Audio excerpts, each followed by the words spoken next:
Hi my lovelies, welcome back to my channel. Welcome to all my new subscribers. Just a little bit of house cleaning before we dive into this today. My Dreamwalker workshop started yesterday on my Patreon page. So if you feel like joining, I'll leave a link down below. What we are doing there is exploring the dream space, using it for development of your own spiritual skills, but also using it to get precise and clear answers about questions that you have in your life, to improve the quality of your sleep, and also to allow yourself to go into places within your unconscious mind that you are not able to go during the day because you are operating from your conscious mind, right? So the first chapter is there, has a bunch of good stuff about the conscious and the unconscious mind, but also the night rituals for the induction into dream space and how you can train your mind to go to specific places. Okay, so eventually we will be going into the inception mode, which is having a dream within a dream within a dream within a dream. Let's see how many layers we can go. And but we will also be programming our mind to go to very specific places or meet with very specific people in your dream space. Yes, all of that is possible. Okay, so I'll leave a link down below for that. The second announcement, because I receive a lot of messages about my services and it's not always easy to reply to them individually as fast as I would like to, because this is a one-woman show. I am my own CEO, but I'm also my secretary, my accountant, and my delivery girl. So bear with me here for a second, but my services have changed dramatically. So I finally finished my studies and I am providing sessions of hypnotherapy, neuro-linguistic programming, and past life regression. It doesn't mean that I don't use my mediumship. For those, I use my mediumship for pretty much everything, including looking for my TV remote control. But there's also an option of a love transmission, and that's a recorded channeling with messages for your specific situation. I can, if I have time, if it's available by the time you order, I can make them possibly live with you if you do need extra healing by connecting with my energy to assist you in transmuting some of those heavy energy charges that you have in you. And lastly, I wanted to say thank you to everyone who supports me. Thank you to my patrons for your monthly support, but thank you also to the ones who donate. Some of you do it anonymously, so thank you for that. I don't know who to thank, but some of you do it by sending beautiful messages as well, and I am truly grateful and appreciative for that. So I just wanted to leave some gratitude out there to all of you. My mission every day when I wake up is to save someone, and it's just one person. I know that one person needs to listen to what I have to say, or read what I'm writing, or bump into one of my things. And so I have that purpose of finding that one person every day. And if I end up saving more than one, then I go to bed with a huge smile on my face. But it doesn't matter how many, it matters that the messages come out and that the universe takes them to where they need to go. And that's my calling. That's what I'm here for, to be of service every day, and to follow my calling and allow the universe to do the rest.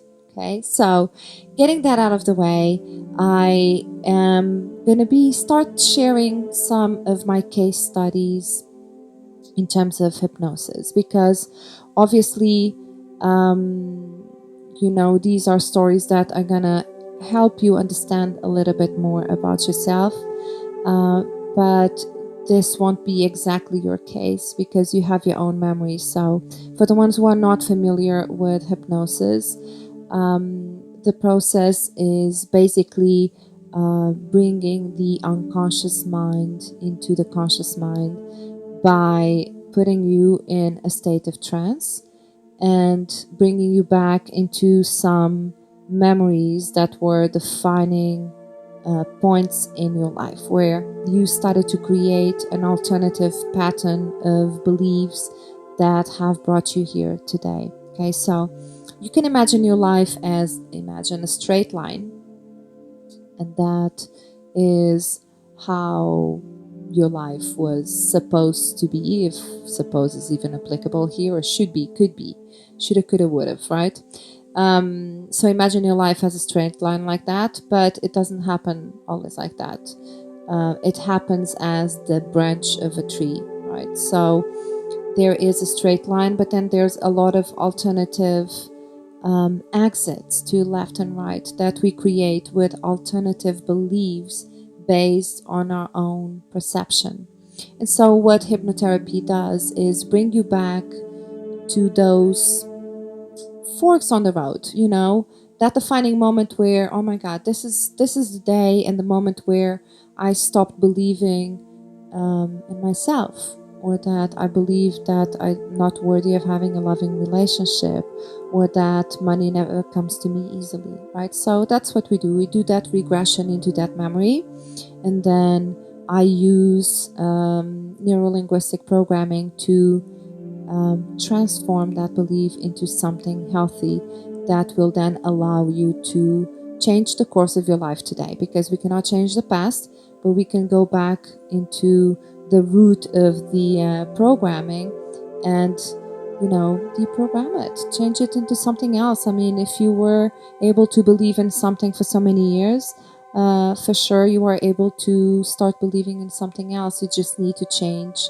the channel, change the station, change the narrative of your life. Okay, so that is the basis of hypnosis, is really bringing the attention from many things and bringing it down to just one thing and addressing it. Many of these things are really in our unconscious mind. We're not aware of those memories anymore. I see that with the people who have sessions with me. They couldn't even remember that memory anymore, and if they did, it was not even something that they felt that was significant or relevant in their lives, right? So yeah, those are the principles. That is my passion. I am actually sitting down now, and it's 3 o'clock in the morning when I'm recording this, so you can imagine my passion. But I wanted to share the first case with you. There will be more. I will be sharing in different areas of healing, but I'll also be sharing some clinical cases that I have as well, because that could be your case. Okay, so this subject, I will not be revealing, obviously, personal details and stuff like that. I will not go deep into details, but I will tell you a little bit about her story. So when she came to me, was with the purpose of healing her feelings of unworthiness, and those had actually spread onto her love life and her money life as well. So her main issues were that she was always the woman in the background. So she was never a priority in other people's lives, including love relationships. So she was always literally the hidden woman, the woman in the dark, you know. She was the mistress, or she was the one that guys would never take out in public, you know. She was a hidden woman. They would only meet at home, away from everyone else, and it was a hidden relationship. There was never public recognition of that relationship. There was never a date, going out for dinner, going out to the movies, you know. And that can really impact our self-esteem, you know, because we want to show off our partners and experience the same with them as well, right? We want to say, God damn it, this is my man, this is my woman, and hold us and hold them with us. So she was coming from that place. She was always the hidden woman, the woman in the shadows, and she felt always unworthy. And because of all of these beliefs, she always believed that if she didn't have something or someone in her life, was because she wasn't doing enough. And she got into this cycle of, I have to heal this, I have to heal that, I must be this person, I must be that person, because really, if this person is not in my life, it's because I'm not doing enough. I need to do more. I need to change the way I look. I need to change the way I dress. I need to change, right? Just in order to get that recognition, that validation. And so when we started working was exactly with that purpose. And we had a primer discovery session to figure it out where she wanted to go. I always explain the whole process, because doing hypnosis is not something that you do a session and it's gone. It's something that opens a door to self-discovery, and a lot of memories start coming to you within the next following days after the session, right? A lot of things are revealed to you, like a lot of things are revealed to you, and that can be an emotional journey in itself. So we had that session, discovery session, to find out what she wanted to work on, to narrow it down to a couple of things, so I could take her and guide her straight into those memories, right? And so we started the process of hypnosis. And by the way, you are never out of control. You are always in full command of your body, your mind. You know where you are. You know what is happening to you. You are never under such an hypnosis that you go and do things that you don't want to do. What hypnosis does to you is to put you in a place of being prone to suggestion, so you can allow a voice to guide you towards a specific place that you cannot go by yourself with your conscious mind, right? So we started the process of hypnosis, and we started the process of regression back to the first memory that would give her some clarity about everything that she has going on with her at the moment. And so her first feeling was unworthiness, but one of the things that she had confessed to me was, I never felt loved in my life. I feel like I have never been loved in my life, ever. Not by my partners, not by my friends. I never felt like loved, right? And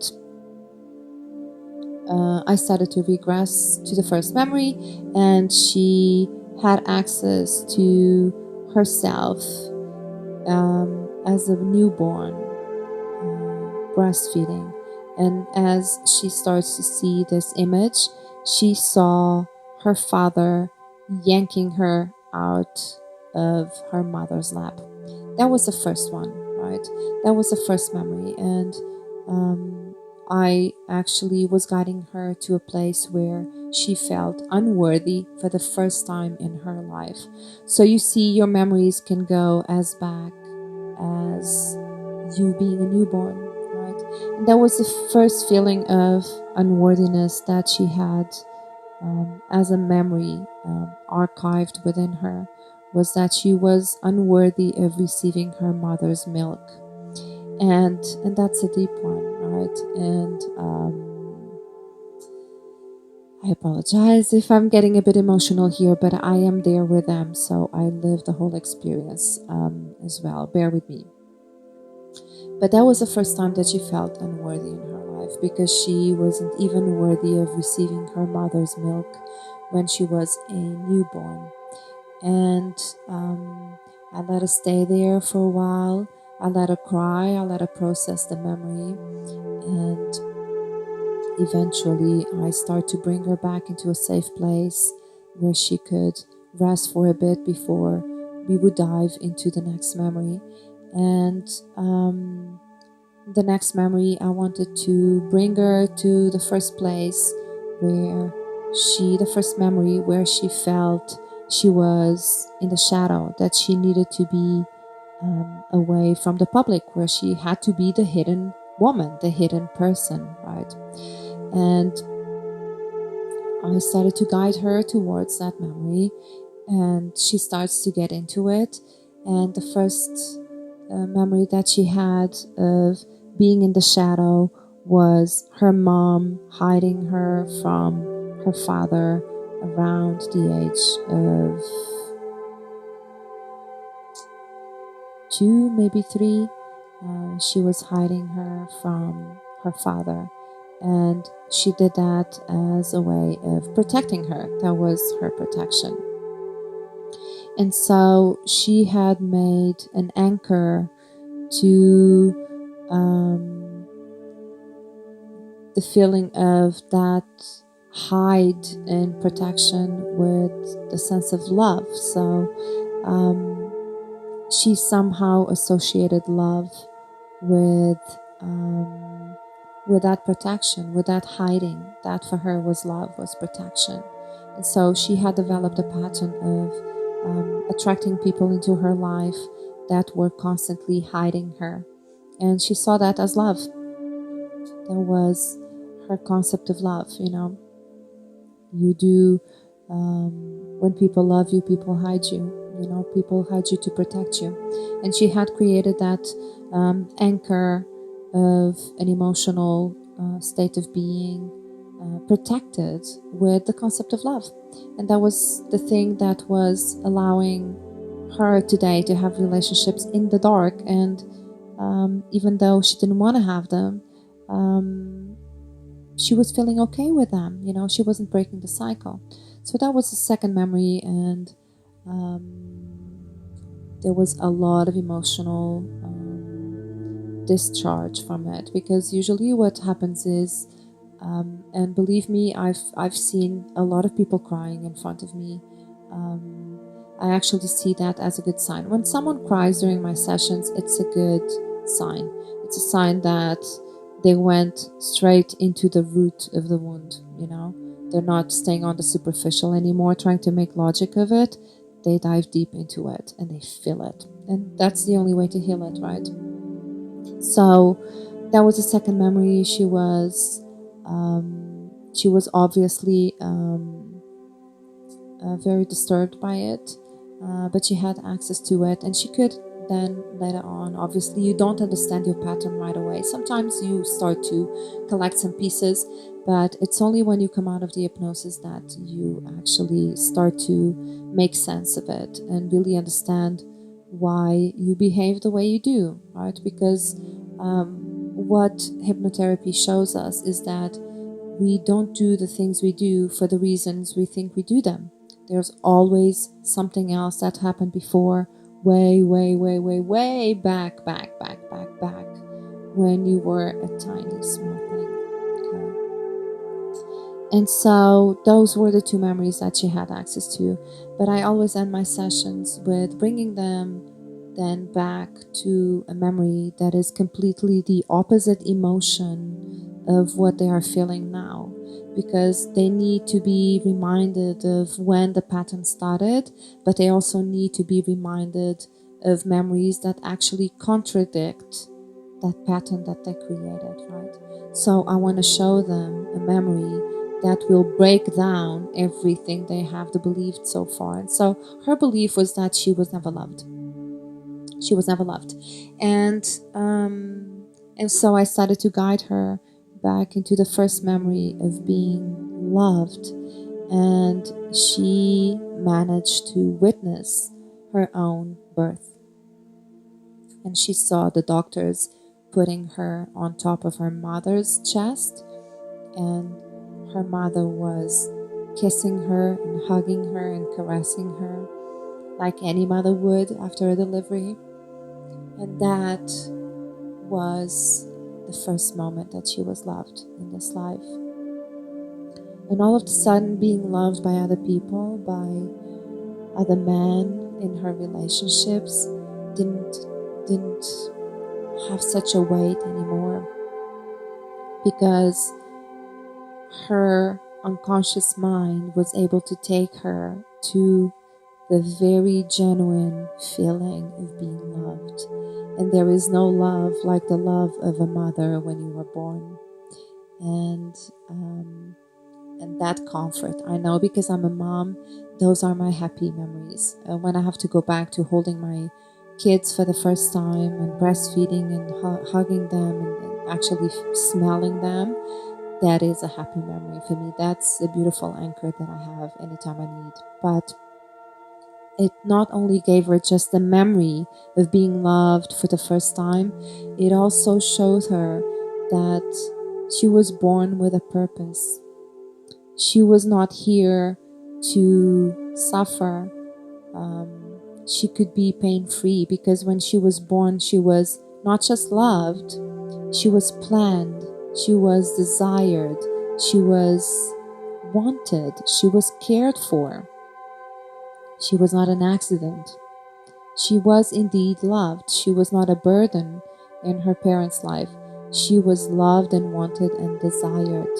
No matter where life took her and where life took her parents, she was loved and wanted and desired. And, you know, God loved her so much that he went through the trouble of getting her parents together just in order to create her. You know, it doesn't matter how much your parents didn't want you here, God did, you know, and the universe conspired for that. So much so that it brought your parents together just in order to create you and to have you here. So, yeah, you know, some people say, you know, my father never wanted me. He told me many times. My mother never took care of me. She didn't want me here. Maybe that was the case, but Source did, and the universe did, and God wanted you here so much that He found a way to bring you here. And you know, there's a purpose for you being born in this world. You didn't come here to suffer. You didn't come here to pay your karma, to pay your dues. You came here with a mission, with a life mission, with a soul purpose. And as soon as you remember that you are here for that, it is your absolute obligation to start working on it with the assistance of the universe and your own spirit guides.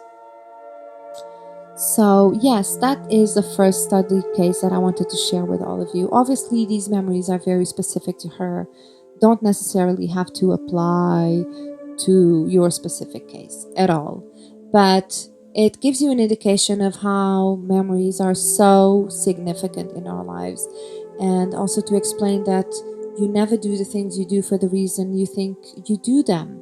You know, there's always something behind it. There is always something behind it, and it happened most probably between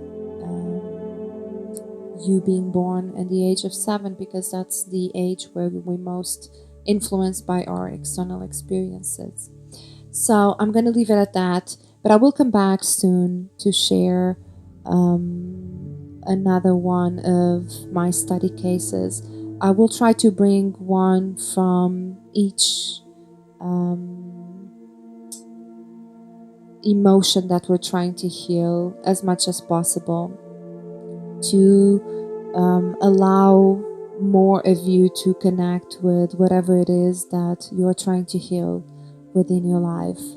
But just know that if you feel like this is something that could help you, feel free to reach out to me. I will be more than happy and passionate to guide you to the places where your unconscious mind is trying to show you you need to change your narrative. You need to shift it into something else. Okay, I'm gonna leave it at that. I'm sending you so much love and so many blessings straight from the heart, and I am really praying that you stay safe and protected within the power of your own heart. Big love to all of you.